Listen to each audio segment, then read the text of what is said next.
بسم الله الرحمن الرحیم. دوستانو د کورل ډرا سیریز څلورم درس ته ښه راغلاست. په دې درس کې لکه د تیر په ډول چې مونږ په آبجیکټ مینیو کې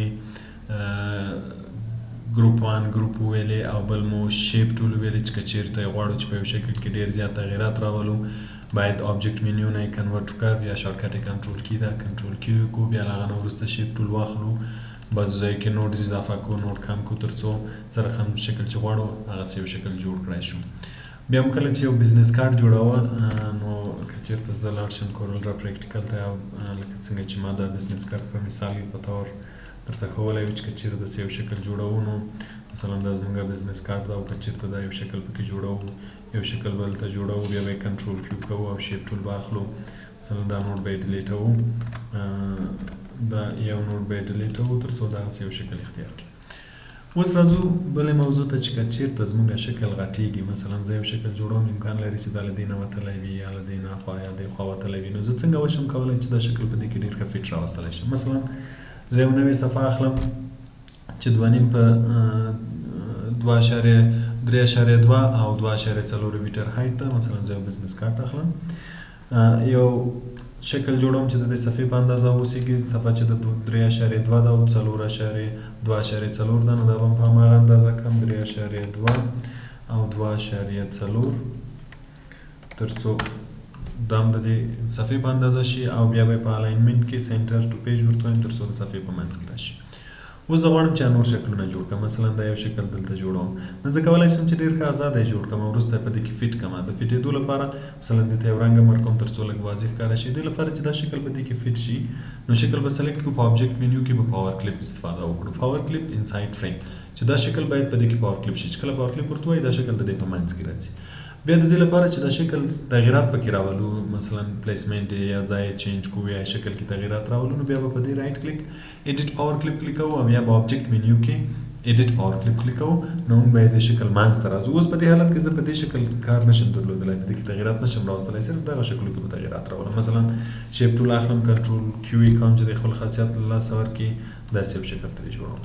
دغه کوم ځای چې اضافه بیرون وتلی دغه بیا موږ ته نه ښیي صرف دغه د داخل چوکاټ کې بیرون نه راته ښیي نو ځکه پاور کلیپ استعمالوو چې موږ شکل هر رقم جوړ کړو کوم ځای چې غواړو چې د دې ډیزاین منځ کې ښکاره شي هغه منځ کې پرېږدو نور بیرون پرېږدو. مثلا زه دا شکل دې خواته رایټ کلیک 2 کوم یو بل رنګ ورکوم او شیفټ پیج ډاون به یې کوم چې لاندې راشي مثلا شیپ ټول اخلم لږ تغییر. اوس که دلته رقم جوړ کړم منظور به زموږ دغه ځای وي چې دغه ځای باید څه رقم ښکاره شي. چې کله مې کار خلاص شي رایټ کلیک فینیش ایډیټینګ لیست لیول به کلیک کړم نو هماغه ځای به راته ښکاره شي نور ځای به ټول پټ شي.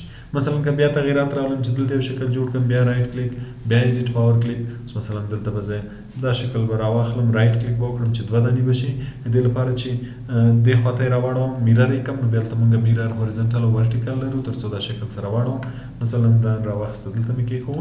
اوس دغه منطقه چې ده دغه په کارت کې راته ښیي دا بیرون منطقه به نه راته ښیي. مثلا یو رنګ به مو ورکړم که زه رایټ کلیک فینیش ایډیټینګ لیست لیول کړم نو دا ځای به پاتې شي نور به ختم شي.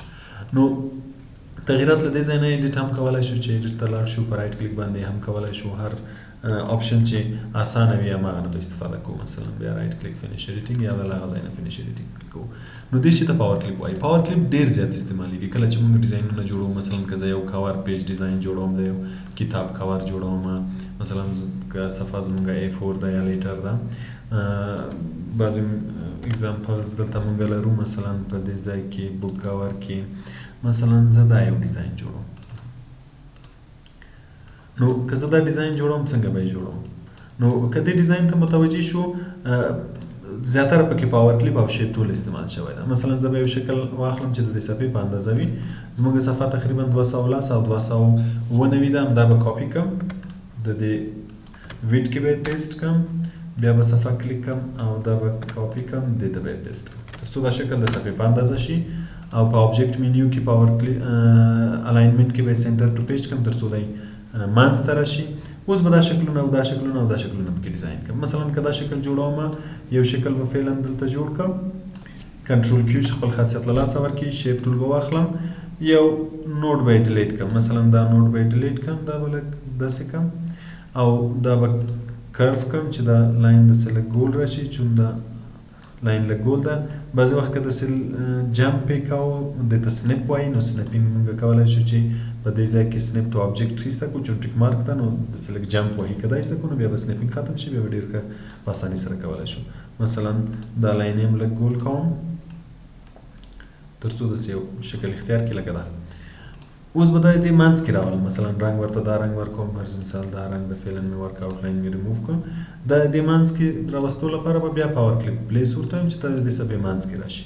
رایټ کلیک ایډیټ دا به مثلا راواخلم دلته به کېږدم.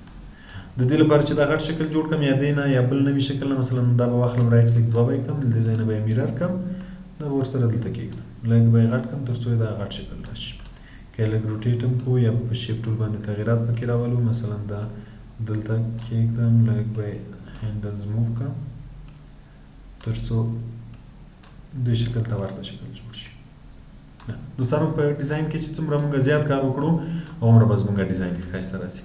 مثلا دا ډیزاین شو او دغه ډیزاین شو، که رنګ ورته چینجوئ فعلا به زه دا رنګ د اسانۍ لپاره ورکړم، تاسې بیا چې هر رنګ ورکوئ.